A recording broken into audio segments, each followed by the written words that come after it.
ऐकू येते ना? नमस्कार. तर किती वाढवायचं जी? नमस्कार. आपण सगळे उपस्थित आहेत त्याच्याबद्दल आपल्या सगळ्यांचे धन्यवाद. या परिषदेचा मूळ जो हेतू आहे तो इलेक्शन कायद्यामध्ये जे महत्त्वाचे बदल झालेले आहेत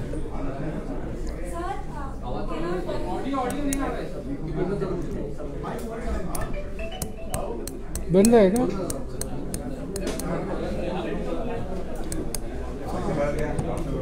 नाही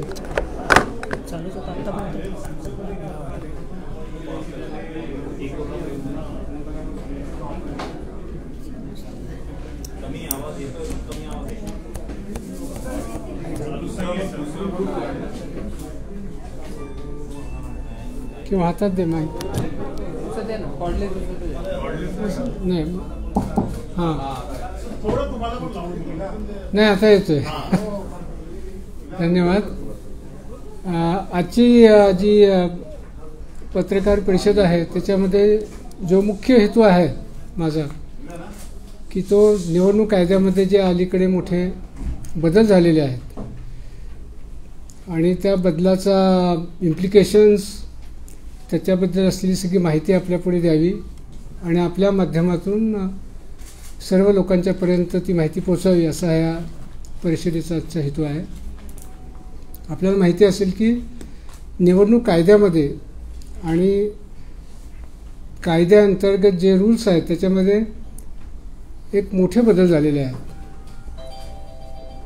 त्यातला पहिला जो बदल आहे ज्याला आपण इलेक्शन रिफॉर्म्स म्हणूया तो पहिला बदल म्हणजे मल्टिपल क्वालिफाईंग डेट्स.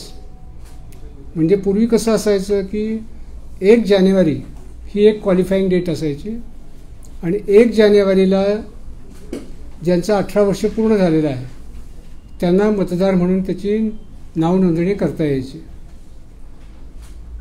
तर आता 1 जानेवारीला म्हणजे 1 जानेवारी नंतर जर एखादा जर जन्माला असेल तर त्याला 1 वर्षाची पूर्ण वाट पाहायला लागायची आणि पुढच्या जानेवारीपर्यंत मग तो एलिजिबल होईल आणि मग त्याचं नाव नोंदणी होईल.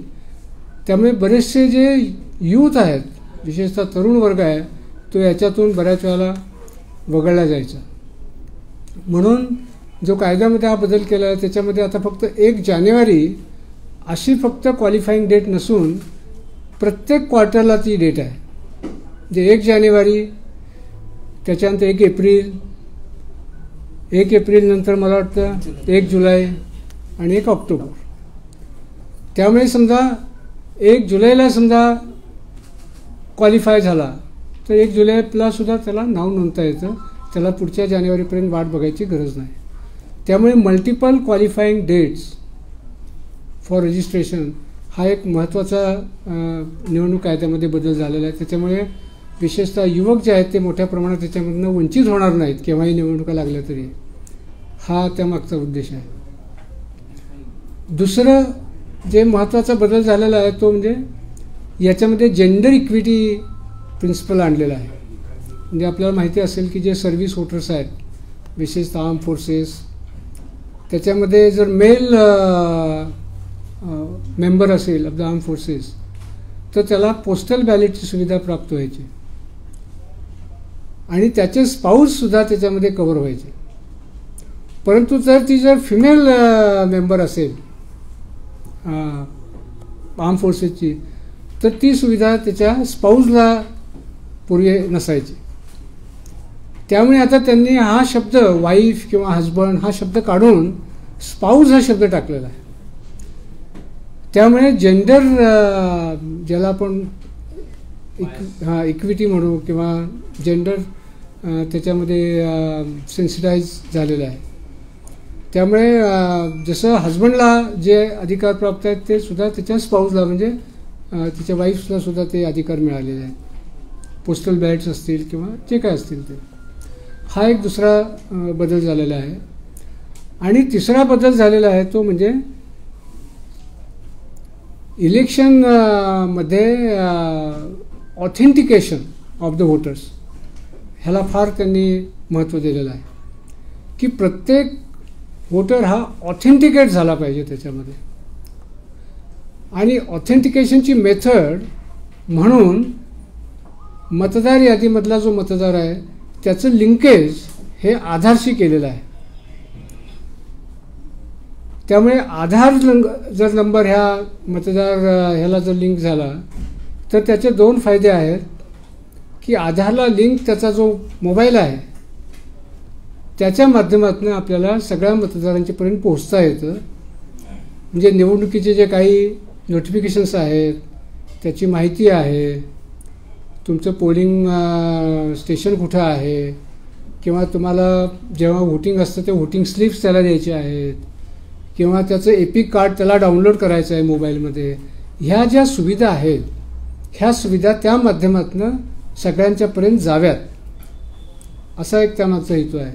त्यामुळे त्या सर्व्हिसेस जे आहेत त्या सर्व्हिसेस उत्तम प्रकारे इलेक्शन कमिशनला किंवा ह्या मशिनरीला मतदारांच्यापर्यंत पोहोचवता येतील असं आहे. दुसरं आहे ऑथेंटिकेशन, म्हणजे तोच मतदार आहे याची खात्री आपल्याला आधार कार्डने होणार आहे.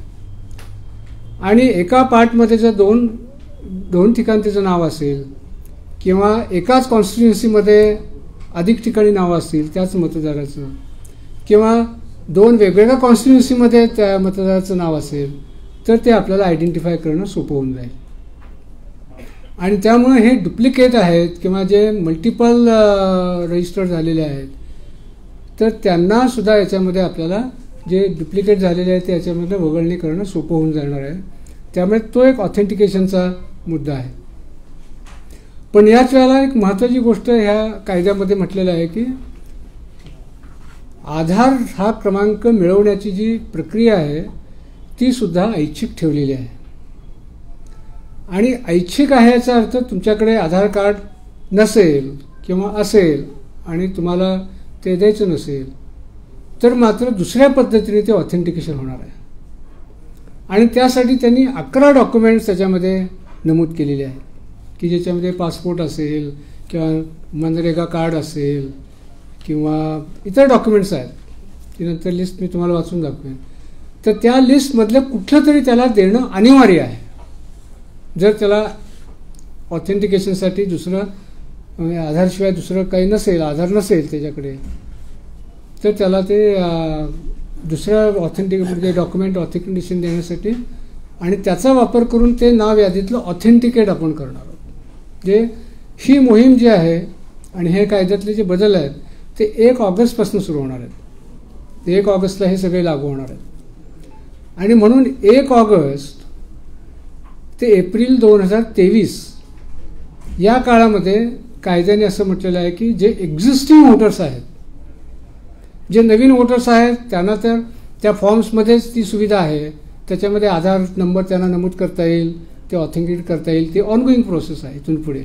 परंतु जे एक्झिस्टिंग वोटर्स आहेत त्या एक्झिस्टिंग वोटर्सला सुद्धा या पिरियडमध्ये आधार क्रमांक त्यांच्याकडून गोळा करण्याची कायद्यानं परवानगी दिलेली आहे.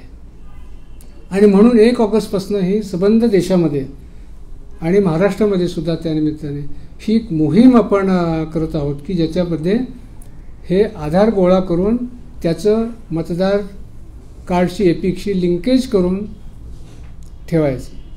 आता याच्यामध्ये सुद्धा त्यांनी काही सेफगार्ड्स ठेवलेले आहेत. कारण आपल्याला माहिती आहे की आधार ज्या बेसिसवर आपण गव्हर्नमेंट किंवा कुठली एजन्सी वापरते, जे समजा तुम्हाला इकॉनॉमिक बेनिफिटच्या स्कीम्स द्यायचे असतील किंवा इतर गोष्टी असतील तेव्हा आपण आधार त्या बेनिफिशरीचा वापरतो. गव्हर्नमेंटला ती मुभा आहे त्या कायद्यामध्ये. परंतु त्याची गोपनीयता मात्र राखण्याची तितकीच त्याची मोठी जबाबदारी आहे. आणि गोपनीयतेचा जर भंग झाला तर त्याला कायद्यामध्ये सुद्धा शिक्षा आहे. त्यामुळे ह्या सगळ्या तरतुदी ज्या आहेत त्या तरतुदी याला पण लागू आहेत. त्यामुळे हे सेफगार्ड सुद्धा इलेक्शन कमिशनने ठेवण्यासाठी सक्त सूचना दिलेल्या आहेत. आणि याचा जर भंग इलेक्शन मशिनरीतल्या कुठल्या यांनी केला तर त्याला त्याच्याविरुद्ध कायदेशीर म्हणजे त्याची कारवाई करण्याचे सुद्धा इलेक्शन कमिशनने सक्त आदेश दिलेले आहेत. आता यामध्ये कुठल्या कुठल्या प्रिकॉशन्स आहेत तर हे डेटा सिस्टममध्ये येतो कसा हे समजणं महत्त्वाचं आहे. आपल्याला माहिती आहे की ERO नेट ही एक डेटाबेस आहे. इलेक्शनच्या सगळ्या मतदारांची डेटाबेस ही ERO नेट म्हणून त्याला आपण ओळखलं जातो आणि प्रत्येक मतदाराचं नाव, त्याची सगळी माहिती ह्या ERO नेटमध्ये असते. म्हणजे जन्मतारीख असेल, त्याचा फोटो असेल, त्याचा ॲड्रेस असेल, सगळी माहिती त्याच्यामध्ये असते. आणि ह्या ERO नेटच्या आधारावर आपण मतदार यादी जनरेट तयार करत असतो आणि ते आपण ती वापरत असतो. तर या ERO नेटमध्ये हा जो नवीन डेटा येईल तर तो ERO नेटमध्ये हा सेव्ह होणार नाही. यासाठी इलेक्शन कमिशनने आधारची जी एजन्सी आहे, युनिक आयडेंटिटी कार्ड इश्यू करणारी जी एजन्सी आहे, त्या एजन्सीकडून एक व्हॉल्ट, ज्याला म्हणतो डिपॉझिटरी व्हॉल्ट, हा त्यांना रेंटल बेसिसवर घ्यायला लागतो आणि हा त्या एजन्सीच्या अधीनस्थ असतो. त्यामुळे त्याची सिक्रेसी, त्याची कॉन्फिडेन्शियलिटी ते पूर्णपणे मेंटेन करू शकतात. म्हणून या सिस्टमचा इलेक्ट्रॉनिक जो डेटा येईल तो त्या पद्धतीने स्टोअर होणार आहे. दुसरी गोष्ट, याच्यामध्ये कमीत कमी इंटरफेस असावा इलेक्शन मशिनरीचा, म्हणून सुद्धा ऑनलाईन सुद्धा ही सुविधा प्राप्त झालेली आहे. म्हणजे आपले 2-3 पोर्टल्स आहेत. एक म्हणजे नॅशनल व्होटर्स सर्व्हिसेस पोर्टल म्हणून एक आपलं NVSP पोर्टल आहे. त्याच्यामध्ये आपण जसे मतदारांची ऑनलाईन रजिस्ट्रेशन करतो त्याच पद्धतीने या पोर्टलवर सुद्धा आपल्याला हे ऑनलाईन फॉर्म्स आपल्याला सबमिट करता येतील. आणि ऑनलाईन सबमिट केल्यानंतर त्याला ऑथेंटिकेट करण्यासाठी आधार बेस जो OTP आहे त्याच्या मोबाईलवर तो येतो, तो त्या OTPचा वापर करून त्याच्यामध्ये ऑथेंटिकेट करू शकतो. म्हणजे त्याला ते पूर्ण त्याच्या सरावसुद्धा हे करता येतो. तसंच व्होटर्स हेल्पलाईन म्हणून ॲप आहे, ते आपण मोबाईलवर सुद्धा डाउनलोड करू शकतो. त्या व्होटर्स हेल्पलाईन ॲपमध्ये सुद्धा कोणालाही तो अर्ज भरता येतो ऑनलाईन आणि त्याचा आधार क्रमांक त्यात नमूद केल्यानंतर त्याला OTP येतो. OTPने तो ऑथेंटिकेट होतो आणि त्याचा तो लिंक होऊन जातो. जसं पॅन आणि आधार आपण लिंक ऑनलाईन करतो तसंच ही पद्धत आहे. त्या पद्धतीने ते होणार. परंतु बऱ्याच ह्याच्यामध्ये हे ऑनलाईनची फॅसिलिटी त्यांना वापरता येत नाही किंवा अडचणी येतात ग्रामीण भागामध्ये विशेषतः. तर तिथे मग आपला जो बूथ लेवल कर्मचारी आहे तो बूथ लेवल कर्मचारी हा घर भेटीतून ही माहिती गोळा करणार आहे आणि त्याच्यासाठी मग तो फिजिकल फॉर्म, त्याला एक 6B म्हणून एक नवीन फॉर्म इलेक्शन कमिशनने केलेला आहे. तो 6B नंबरचा फॉर्म त्याला भरायला लागणार. तो भरल्यानंतर तो फॉर्म फिजिकल ह्याच्यामध्ये तो गोळा होणार आणि त्याचं जेव्हा डिजिटायझेशन झाल्यानंतर ते फॉर्म प्रिझर्व करणे आणि प्रिझर्व करताना त्याचे जे आधार क्रमांक जो आहे तो आपण त्याला काय म्हणतो, मास्किंग करतो त्याला आपण, तो झाकतो आपण. जसं आपण आपले कुठल्याही ह्याच्यामध्ये करताना सुरुवातीचे 8 क्रमांक असे फुल्या असतात आणि शेवटचे 4 क्रमांक असतात त्याचे, तो मास्किंग म्हणतो आपण त्याला. तशा पद्धतीने आपण ते मास्किंग करून त्याचे फॉर्म्स ठेवतो. आता परिस्थिती केव्हा होते, जेव्हा नवीन अर्ज येतात आणि क्लेम्स ऑब्जेक्शन घेतली जातात, संक्षिप्त जेव्हा आपण त्याची समरी रिव्हिजन करतो त्यावेळेला हे आलेले अर्ज आपण पब्लिक नोटीसमध्ये डिस्प्ले करतो की ह्या माणसांचे अर्ज आलेले आहेत, ते कोणालाही जर पाहायचे असतील तर ते पाहू शकतो, त्याला ऑब्जेक्शन असेल तर ऑब्जेक्शन रेज करू शकतो. अशा वेळेला जेव्हा हे पब्लिक डोमेनमध्ये अर्ज जातात त्यावेळेला ते मार्क्स केल्याशिवाय ते जाणार नाही. त्यामुळे त्याच्या गोपनीयतेची पूर्ण जबाबदारी निवडणूक यंत्रणेवर दिलेली आहे. तेव्हा BLO असेल किंवा आपला इलेक्टोरल रजिस्ट्रेशन ऑफिसर असेल किंवा तहसीलदार प्रांत असतील किंवा जिल्हाधिकारी कार्यालयातले असतील, यांना हे रेकॉर्ड कुठल्याही परिस्थितीमध्ये पब्लिक डोमेनमध्ये जाणार नाही याची खबरदारी घ्यायची आहे. आणि जेव्हा ते फिजिकल ह्याच्यामध्ये फॉर्म्स गोळा होतात तेव्हा ते प्रिझर्व करण्यासाठी त्यांनी डबल लॉक सिस्टम ठेवलेली आहे की ते जे सगळे फिजिकल आलेले फॉर्म्स कोणाच्या तरी 2 माणसाच्या कस्टडीमध्ये असतील ते आणि दोघांच्या चावीशिवाय ते उघडता येणार नाही. जसे आपली डबल लॉक सिस्टम बऱ्याच ठिकाणी आपण वापरतो फिजिकल डॉक्युमेंट ठेवण्यासाठी, विशेषतः इलेक्शन रिलेटेड. तर त्या 2 जबाबदार अधिकाऱ्यांच्याकडे त्या चाव्या असतात आणि त्यांच्या दोघांचे चाव्याशिवाय ते लॉक उघडत नाही, अशा पद्धतीची ती योजना असते. त्यामुळं ती एक सोय डबल लॉक सिस्टम केलेली आहे. आणि त्यामुळे हे आधार संकलनची जी प्रक्रिया आहे ती अतिशय गोपनीयरित्या, त्याचं कुठलाही पब्लिक डोमेनमध्ये जाणार नाही, त्याचा दुरुपयोग होणार नाही, याची सर्व खबरदारी आपण घेत आहोत. आणि म्हणून 1 ऑगस्टपासून आपण ही मोहीम लॉन्च करत आहोत संबंध महाराष्ट्राबद्दल.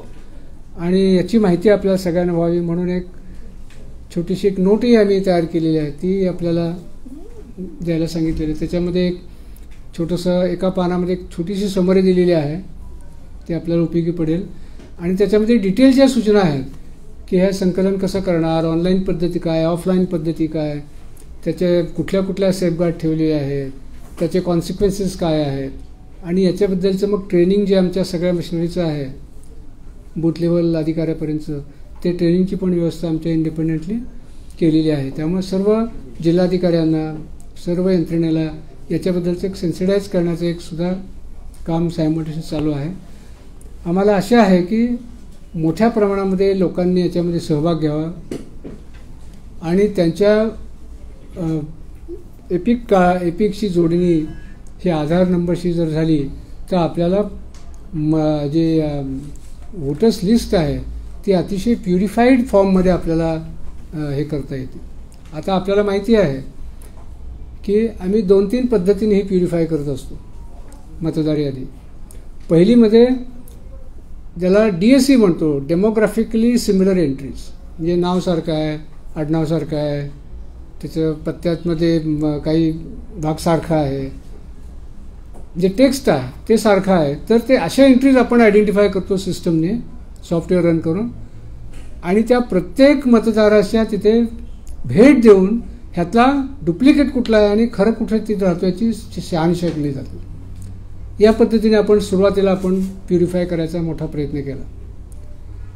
आता रिसेंटली जो प्रकार प्युरिफिकेशनचा आलेला आहे तो फोटो सिमिलर एंट्रीज, PSCs म्हणतो आपण, फोटो सिमिलर एंट्रीज, जे दोघांचे फोटो सिमिलर आहे अशा एंट्रीज आपण शोधून काढतो सॉफ्टवेअर रन करून. आता आपल्याला माहिती आहे की सध्याचा जो रोल आहे त्या सध्याच्या रोलमध्ये अशा PSC जवळजवळ 40 लाखाच्या वर आहेत. म्हणजे 40 लाख पैकी कमीत कमी निम्मे म्हणजे 20 लाख ह्या डुप्लिकेट एंट्रीज आहेत. त्यापैकी काही जुळे असू शकतील, अगदीच जेन्युइन केसेस पण असू शकतील, किंवा एखादा फोटो ब्लर झाल्यामुळे कदाचित सिस्टमने तो सिमिलर दाखवला असेल. अशी जर काही ॲबेरेशन आपण त्यातनं जर काढून टाकली तरी ते थोडेफार प्रमाणात ॲबेरेशन्स असतील, पण मोठ्या प्रमाणात ते डुप्लिकेट आहेत. आता आम्ही याचा संबंध ह्याच्यामध्ये आम्ही ॲनालिसिस केलं की त्याच्यामध्ये बाबा किती टक्के, समजा 100 एंट्रीज तपासल्या ह्या फोटो सिमिलर एंट्रीज, तर 100 पैकी किती जेन्युइन डुप्लिकेट येतात आणि किती या डाऊटफुल कॅटेगरीमध्ये जातात. तर त्याच्यामध्ये 47 ते 48%, म्हणजे जवळजवळ निम्मे, म्हणजे 90 असतील तर 48 जेन्युइन आहेत आणि 48 डुप्लिकेट आहेत. म्हणजे त्याची एफिकसी खूप चांगली आहे. तर या माध्यमातून सुद्धा आपण मोठ्या प्रमाणात प्युरिफिकेशनची मोहीम सध्या सगळीकडे चालू आहे. आणि ह्याचं 100% व्हेरिफिकेशन झालेलं आहे. 40 लाखाचे जे आता मी आकडा सांगितला त्याचे सगळ्यांचे फिजिकल व्हेरिफिकेशन झालेले आहे. 40 लाखापैकी 48% वगळले गेले का? हां, तर तेच सांगतो ना. आता हे जे समजा 20 लाख त्याच्यामध्ये असे निघाले की जिथे ते डुप्लिकेट आहेत, मग त्याचे 7 नंबरचे फॉर्म सगळे गोळा करण्याची प्रक्रिया चालू आहे. त्या 7 लाखामध्ये मला वाटतं 1.5 लाख अर्ज त्याचे 7 नंबरचे फॉर्म्स अजून गोळा करायचे बाकी आहेत. बाकीचे जे 17-18 लाख आहेत ते तिचे गोळा झालेले आहेत आणि ते प्रक्रियेमध्ये आहेत. त्यामुळे त्यांना जी ठराविक मुदत जी असते की त्याला आपण नोटीस पाठवतो स्पीड पोस्टने. नोटीस झाल्यानंतर ते मग त्याचे हिअरिंगची गरज असेल तर हिअरिंग देतो आपण, आणि प्रत्यक्ष भेटीचा जो पंचनामा असतो त्याचा वापर करतो आणि मग त्याच्यावर निर्णय घेतो. या प्रक्रियेला आपण काही काळ देतो, 7 ते 8 दिवस आपण याला देतो. ती प्रक्रिया झाल्यानंतर 7 नंबरचे फॉर्म आपोआप त्याच्यामुळे कारवाई होऊन ते डिलीट होतात. त्यामुळे डिलीट होण्याची संख्यासुद्धा आता मोठी झालेली आहे याच्यामुळे, PSCsमुळे. ज्यांच्यावर कारवाई व्हायची बाकी आहे ते असे 1-1.5 लाखाच्या आसपास आहेत की जिथे 7 नंबरचे फॉर्म्स आपण गोळा केलेले आहेत करायचे आहेत आणि त्याच्यावर कारवाई होणं अपेक्षित आहे. काही ह्याच्यामध्ये जेन्युन आहेत, परंतु काय होतं की त्याचा फोटो चुकलेला आहे, नाव वेगळं आहे. पण बऱ्याच वेळा काय होतात की जिथे समजा कुठल्या तरी सेंटरला जातात आणि ते अपलोड करतात, मग अपलोड करताना फोटो घेतल्याशिवाय तो अपलोड होत नाही फॉर्म, मग कुठला तरी त्याच्याच कुटुंबातल्या कोणाला तरी देत बसतात. अशा पद्धतीने एका ह्याचे 7-7, 8-8 फोटो तेच फोटो आहेत पण नावं वेगळी आहेत. मग या माध्यमातून आपण अशी खात्री करतो की हे वेगळे आहेत, खरंच वेगळे आहेत का, आणि खरंच वेगळे असतील तर त्यांचे आपण फोटो गोळा करतो.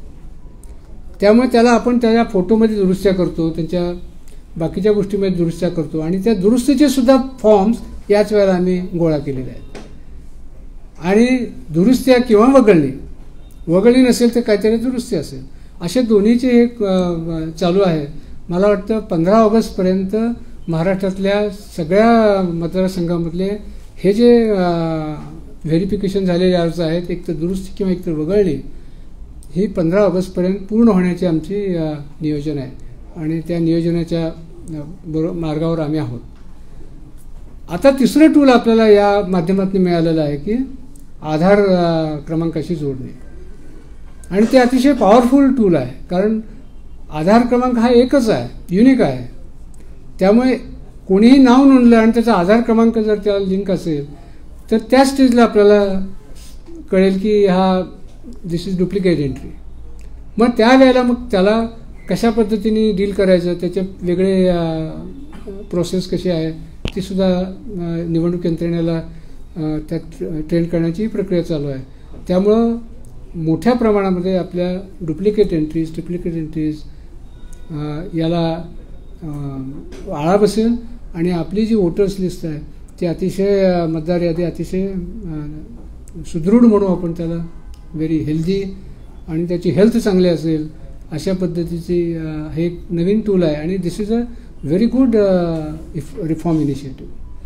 मला वाटतं सगळ्या नागरिकांनी याच्यामध्ये सहभागी घ्यावं, त्यांचं सहकार्य घ्यावं. आणि आता उद्या मी सगळ्या पॉलिटिकल पार्टीजची पण बैठक ठेवलेली आहे, त्याच्यामध्ये सुद्धा सर्व पॉलिटिकल पार्टीजना याच्याबद्दलची माहिती आम्ही देत आहोत आणि त्याच्याबद्दलचे काही त्यांचे काही शंका असेल, प्रश्न असतील तर त्यांना सुद्धा आम्ही त्याच्या माध्यमातून उत्तरं देतो. तर अशा पद्धतीचे हे महत्त्वाचे रिफॉर्म्स त्याची आपल्याला सगळ्यांना माहिती व्हावी आणि आपल्या माध्यमातून लोकांना माहिती व्हावी, एवढाच उद्देश आहे.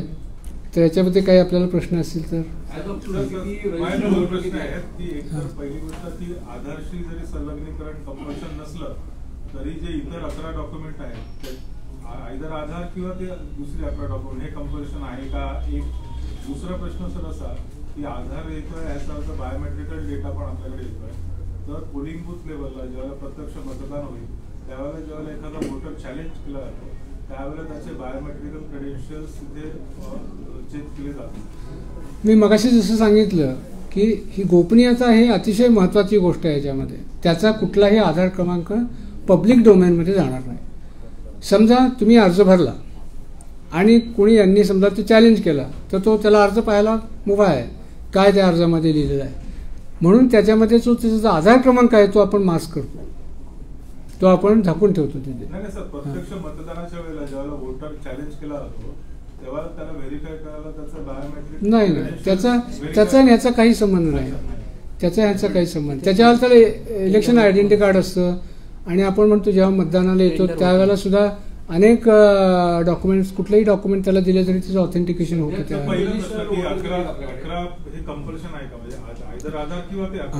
ही जी मोहीम आहे ती मोहीम ऑथेंटिकेशनचीच मोहीम आहे.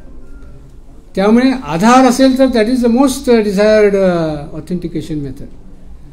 आणि तो जर नसेल काही कारणामुळं किंवा इश्यू असेल काही, त्याच्यामध्ये कार्ड हरवले त्याला आठवत नाही आहे, आधार आहे त्याला पण ते सापडत नाही त्याला, तर त्याला इतर जे डॉक्युमेंट्स आहेत ते आपण त्याला त्यातलं कुठलंही देणं त्याला बंधनकारक आहे. शासकीय कामकाजामध्ये एखादं बेकायदेशीर जर केलं तर त्याला शिक्षेची तरतूद आहे, पण आपल्या राज्य निवडणूक किंवा केंद्रीय निवडणूक आयोगाकडे अशी कोणतीच तरतूद दिसत नाही. त्यामुळे हे दुबार नावं येतात बघा, बोगस फोटो वगैरे देतात. अशा काही लोकांना आपण शिक्षेसाठी कोणाकडे शिफारस वगैरे केली. कसं आहे की निवडणुकीचा जो वोटर्स राईट्स आहे तो त्याचा कॉन्स्टिट्युशनल राईट आहे, बरोबर आहे. त्यामुळे आपण त्याचं जे काय म्हणू आपण त्याला बॅलन्स ऑफ कन्व्हिनियन्स नॅचरल जस्टिसमध्ये, तो बॅलन्स ऑफ कन्व्हिनियन्स त्याच्या बाजूने आहे. त्यामुळे त्याचं नाव ॲड करताना प्रॉब्लेम होणार नाही. त्याचं नाव जर डिलीट करायचं असेल तर तुम्हाला 10 वेळा विचार करायला लागतो, कारण तुम्ही त्याचा कॉन्स्टिट्युशनल राईट्स तुम्ही हिरावून घेत असता. त्यामुळे लोकांना हे आपण त्याची पेनलाइज करत नाही आपण, परंतु प्रोव्हिजन आहे की जेव्हा नवीन अर्ज तो दाखल करतो त्यावेळेला त्याचं एक डिक्लेरेशन असतं की माझं कुठल्याही मतदारसंघा ह्याच्यामध्ये नाव समाविष्ट नाही, आणि त्याची सही असते. That we take as a face value. कारण मतदान याच्यामध्ये मतदानांना प्रवृत्त करण्यासाठी त्यांनी मतदार व्हावं आणि त्याचा हक्क बजावावा याच्यावर आपण जास्त भर देतो. सध्या आपल्याकडे रजिस्टर वोटर किती आहेत? 40 लाख आपण जो आकडा देतो किती पैकी आहे? किती आहेत आपल्या संभाजी टोटल? आकडा आहे 9 कोटीच्या आसपास आहेत.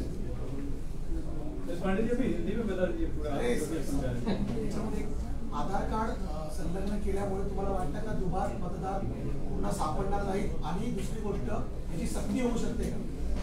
नाही, हा आधारची सक्ती कायद्यामध्येच नाही आहे. त्यामुळे सक्ती आपण हा विषयच बाजूला आहे, सक्ती आपण करत नाही. परंतु ऑथेंटिकेशन त्याचं इतर डॉक्युमेंट जे स्पेसिफाईड आहेत त्याच्या माध्यमातून आपण ऑथेंटिकेशन करतो. म्हणजे ही यादी जी आहे मतदार यादी ती शुद्ध आहे, जेन्युइन आहे आणि बरोबर आहे याची खात्री करण्याचा आपण प्रयत्न करतो.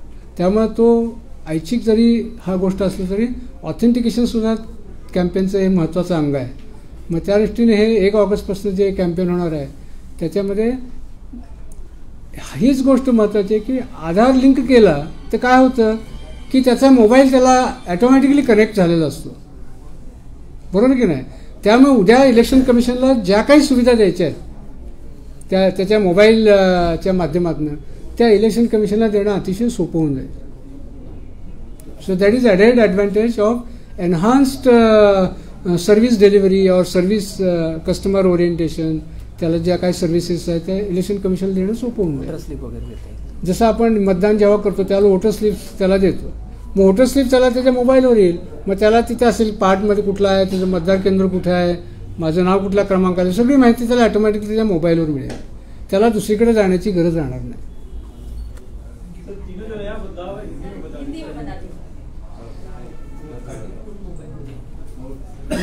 मराठीचा कोणाचा काही प्रश्न नाही ना आता? हो. इसमें जो रिफॉर्म है इसमें 3 महत्वपूर्ण रिफॉर्म्स है.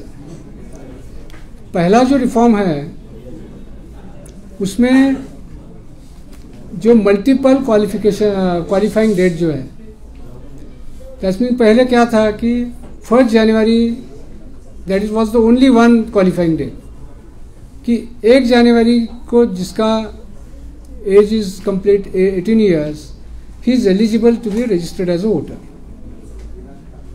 अब ऐसा नहीं रहेगा 1 अगस्त से.